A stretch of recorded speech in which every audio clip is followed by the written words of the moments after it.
Lamplight Audiobooks presents Miss Mary's Daughter by Diney Costeloe. Narrated by Deirdra Whelan. Prologue. Trescadinnick, 1860. In the pale dawn of her 21st birthday, Mary Penvarrow stole out of the house carrying a large leather bag containing her worldly goods. She skirted round the outhouses and set off up the track that led to the moor. As she approached a stand of trees, she saw a figure waiting, holding the reins of two horses. She ran towards him, dropping her bag as he gathered her into his arms. "You came," he murmured into her hair. "I was afraid you'd change your mind." "Never," she replied as she returned his embrace. "Did anyone see you leave?" he asked as he let her go and picked up her saddlebag. "No, the house was still asleep." "Not even Miss Matty?" "No, John, not even Matty," sighed Mary. "Then it's time to go," John said, and lifting her up in his arms, tossed her into the saddle.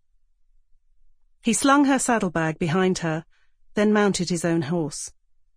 "There's an early train to Truro from St. Morwen," he said. "We'll leave the horses at the inn."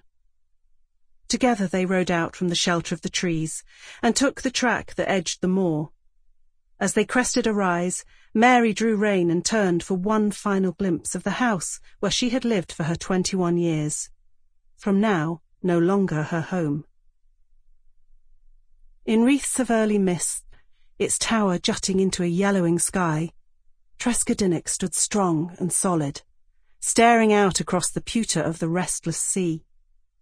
In the distance, early morning smoke rose from the hidden chimneys of Port Felloc, the little fishing village, and its harbour, sheltered from the worst of the weather in a hollow of the cliffs.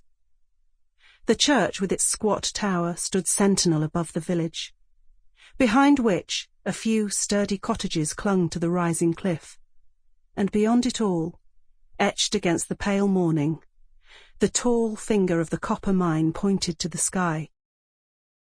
It was a view Mary knew by heart, and as she gazed upon it one last time, a shaft of sunlight pierced the mist, illuminating the home she was leaving. For a moment, tears filled her eyes as she imprinted the view on her mind. But her decision had been made 5 days ago, when her father had sent John Ross away, his suit unheard. She lifted one hand as if in salute, and then, turning the horse's head, she followed John over the hill, riding into the unknown that was the rest. Sample complete. Ready to continue?